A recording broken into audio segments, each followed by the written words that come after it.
Hello friends, আজকে চলে এসেছি এই যে তনুশ্রী ফ্ল্যাটে। তনুশ্রী থাকে বাবুনাড়াতে, তাই তো? তো ওর পরিচয়টা দিয়ে দিই। আমার ফেসবুক ফ্যামিলির একজন সদস্য, তাই তো? একদম অনেকদিন ধরে, কতদিন ধরে দেখছে আমার ভিডিও? 3 বছরটা। ও 3 বছর ধরে আমার প্রত্যেকটা ব্লগ দেখে।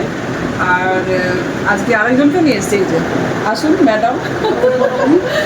এই যে আজকে সব আমার এরা ফেসবুক ফ্যামিলির মেম্বারের থেকে একদম আমার নিজের ফ্যামিলির মেম্বার হয়ে গেছে, তাই তো? তনুশ্রীকেও আমি পেয়েছি ফেসবুক থেকে, কিন্তু এখন মনে হচ্ছে তনুশ্রী আমার নিজের বোনের মতো।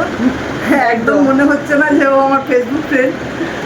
দেখুন, এই যে দুজন কিন্তু আমার ফেসবুকের ফ্যান ছিল, সেখান থেকে এখন আমার খুব কাছের মানুষ। ওরা এত ভালোবাসা ওদের থেকে পেয়েছি, মানে বলার নয়, যে মিশবে সে বুঝতে পারবে, এত ভালো ওরা।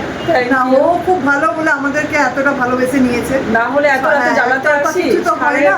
হ্যাঁ। রাত্রি বাজে 8:30, 9:30 বাজে, এখন জ্বালাতে চলে এসেছি ওর এখনো বাড়িতে। ছাড়তে মন হচ্ছে আর না। আরেকটা কথা বলে দিই, ওর কিন্তু ঠাকুরের দীক্ষা নিয়েছে। আমাদের ঠাকুরের আমরা এখন গুরু বোন হয়ে গেলাম, তাই তো?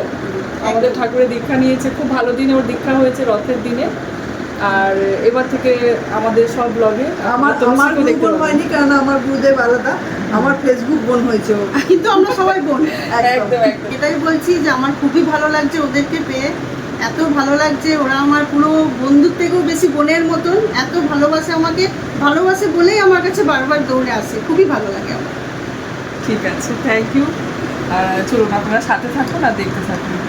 কল্পনায়নের এই হোটেল ভেজ ভ্যালি রেস্টুরেন্টটা তনুশ্রী ফ্ল্যাটের ঠিক পাশেই। তো আমরা ওর বাড়ি থেকে বেরিয়েই একদম ঢুকে পড়েছিলাম রেস্টুরেন্টে, কারণ অনেকটা রাত হয়ে গেছিলো। আমরা তনুশ্রীকে আগে থেকে কিছুই বলিনি, একদম না বলেই ওর ফ্ল্যাটে চলে গেছিলাম ওকে সারপ্রাইজ দিতে। যাই হোক, 0.5 ঘন্টা মতো আমরা ওখানে বসে অনেক গল্প করলাম, খুব ভালোই লাগলো। আর তারপরে ওখান থেকে বেরিয়ে এই রেস্টুরেন্টটায় চলে আসলাম। আর আপনারা সকলেই জানেন যে ছন্দার সাথে আমার বন্ধুত্ব হয়েছে ফেসবুক থেকেই। ও নিয়মিতভাবে আমার ব্লগগুলো দেখতো, আর সেখান থেকে আমার ওর সাথে পরিচয় আর বন্ধুত্ব। আর তনুশ্রীও গত 3 বছর ধরে আমার ব্লগগুলো দেখতো আর বেশ ভালো ভালো কমেন্টও করতো। আর তারপর এই যে ফোন নাম্বার নিয়ে ওর সাথে কথা হলো, আর রথের দিন ও চলে এসেছিল শান্তনুদার চেম্বারে।